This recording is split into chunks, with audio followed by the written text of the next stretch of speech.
Peace. Top of the gear, man. How y'all people doing, man? Hope everybody doing good and good health, good wealth, getting to this money. All right. So today we got a dark season. All right. Waiver, quick and easy. First thing we're gonna do is we always comb out the client's hair to find a natural pattern.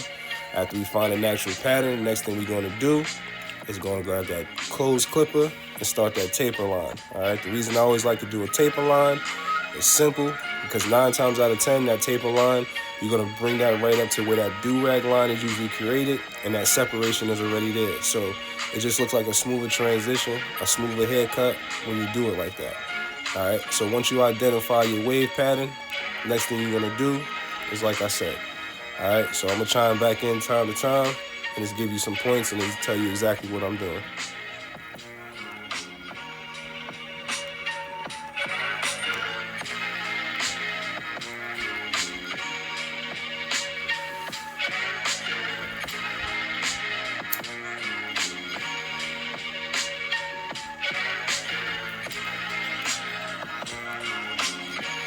All right, now, so I just grabbed that one guard, and I'm gonna take that one guard open, and I'm gonna identify with the way the wave pattern is actually going with the grain. All right.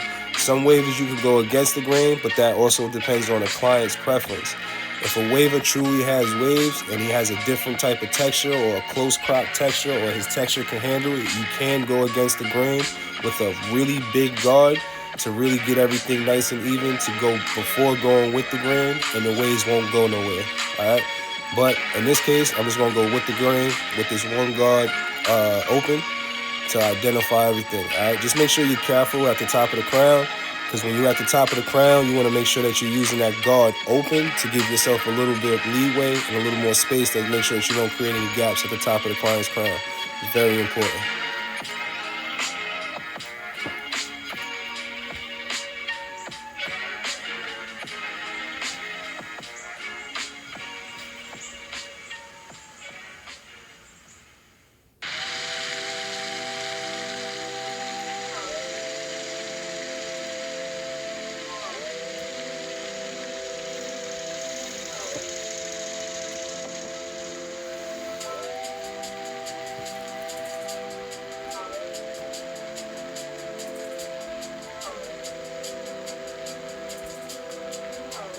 All right. If you haven't noticed, when you look at my client that I'm cutting right now, he has very small points. All right. So throughout this haircut, you're going to see me kind of define his hairline and kind of bring everything together as well. All right. So making sure that I'm going with the grain. All right. Making sure I'm folding down the ear. All right. Getting all those dark spots as smooth as I can. All right. So at the front of my client's hairline, you can see it's a little like a bang. That's also where his hair grows the darkest at, all right? So my job is to make sure I blend everything around the ears and around the perimeter to make sure everything is blended in, because no matter how I cut it, unless I go like truly against the grain, there's always going to be a little bit of darker on the front of his hairline. So you just got to create, the illusion and blend into it. It's a lot more work that goes into a dark Caesar than a lot of people think. When doing a dark Caesar with the grain, you're also going to go against the grain to make sure that you're blending and making sure that you're hitting those pockets where the hair grows the heaviest, like around the ears, towards where the hairline is, on the back of the nape, and etc. All right.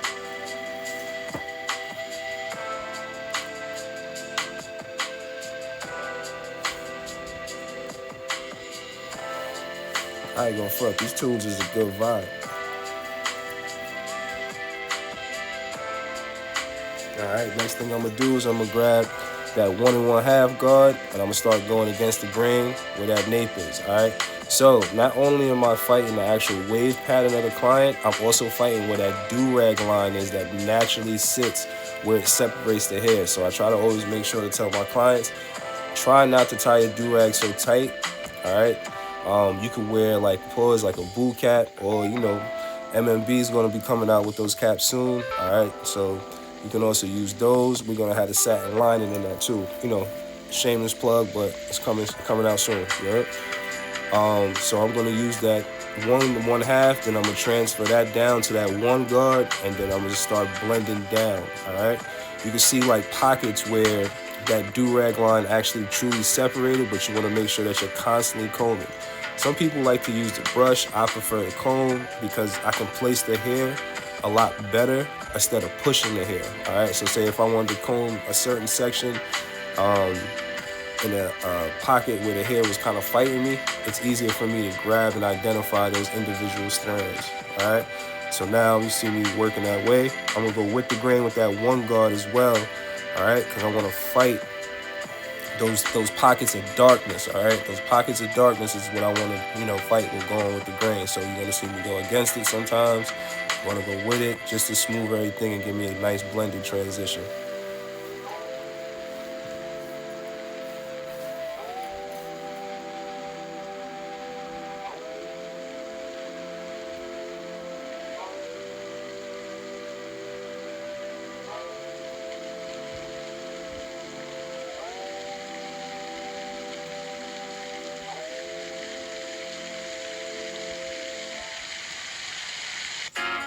All right, now I'm going to switch over, and when I switch over, I'm going to use a tapered blade. All right, so the reason why I switch clippers at this point is because for personal preference, I feel like I have more room for extension when I use a taper blade, depending on the texture.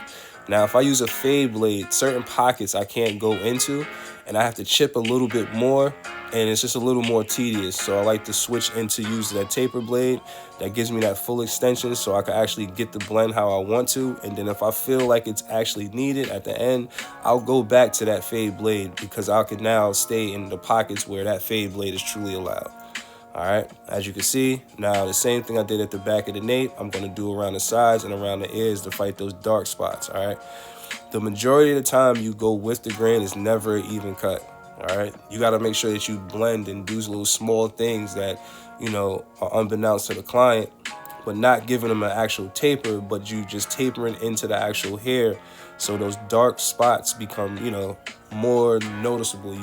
It's just a better vision of of your haircut when it's finished. Pardon me for God damn, I jumble my words.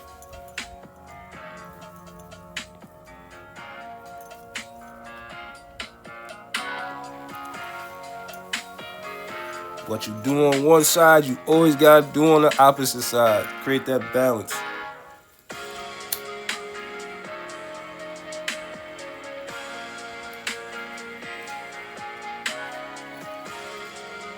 That shit's smooth.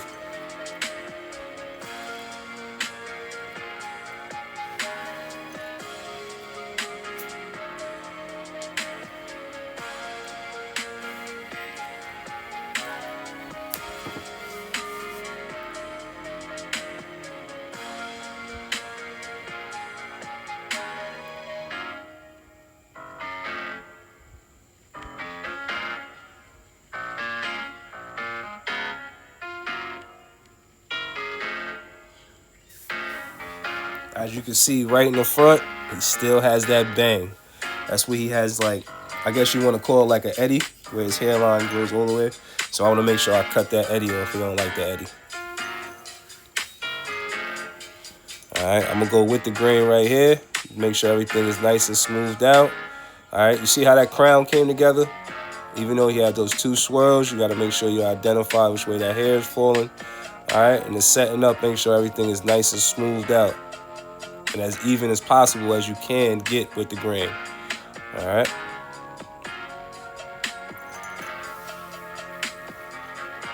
Next step, a little holding spray, blow dry, brush with the grain, and then I also put the liquid razor on the hairline, all right, to prep that, that surface so I can get that good sharp line without fighting or irritating the skin. This is very important. Very important. This is a part of grooming your client right here. You're making sure that everything is laying down.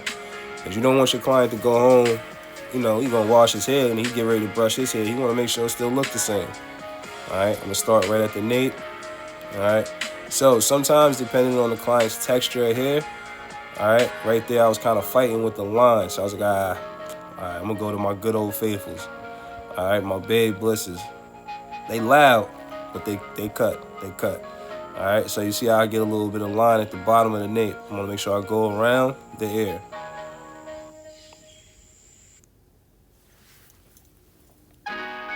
Just creating that balance from base. Same thing I do on one side, I do on the opposite. Touch and go.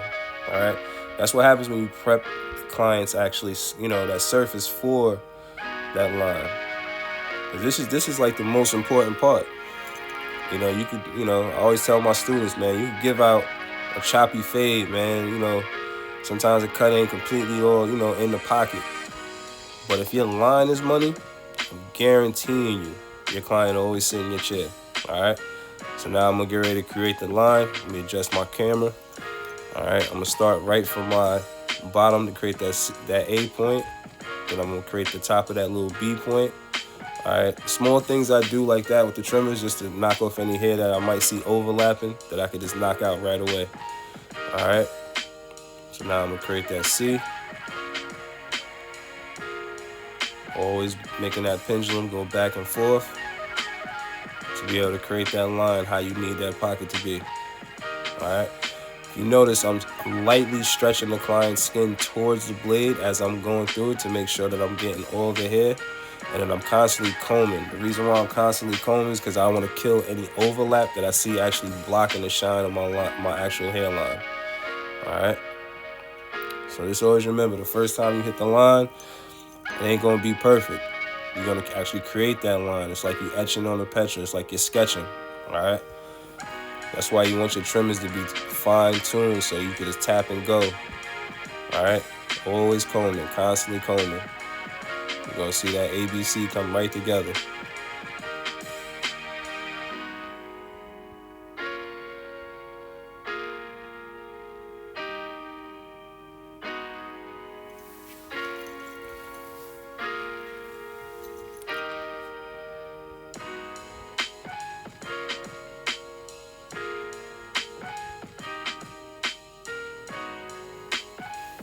Always understand, when creating a hairline, you're balancing everything out, all right?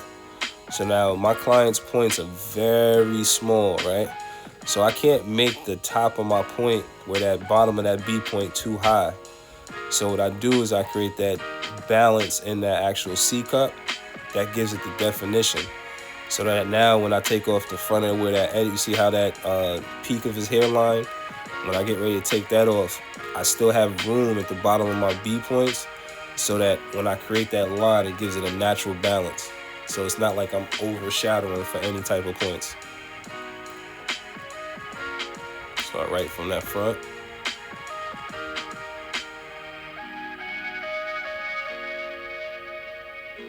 Now into relation, see how when my bottom of my B point sits?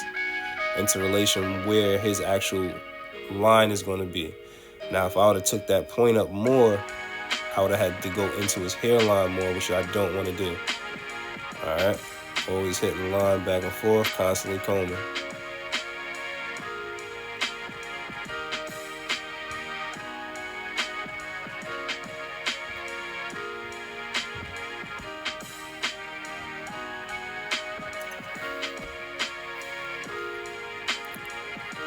Same exact thing I'll do on this side, smooth out any overlap.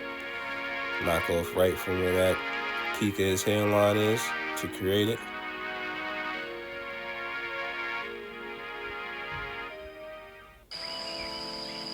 Alright.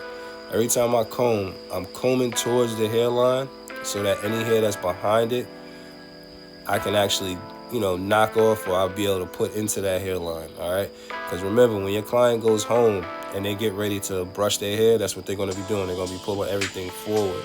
So you never want to have any hair that's behind that to actually, overlap or overshine that line. All right? So some people would have said I kind of went into his line, but right here, honestly, pardon me, Scam Demi calling me.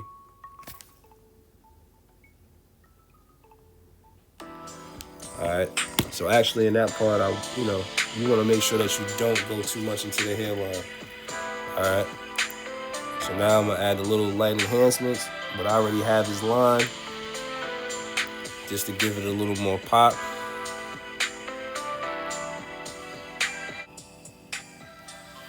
All right.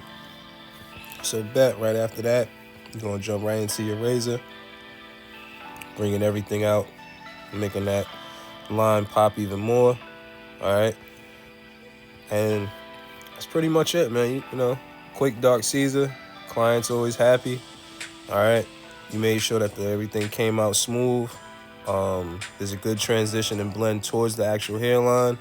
You didn't actually do a fade on the hair. I mean, a taper on the hairline. Yeah, man. Any questions? You know, comments, concerns? Hit me in the comments, man. Let me know what else you guys want to see. But I'm gonna put out, you know, more content. You know, I don't drop like I'm supposed to, but you know, life be life in some time, man. Gotta stay safe, stay blessed. Peace.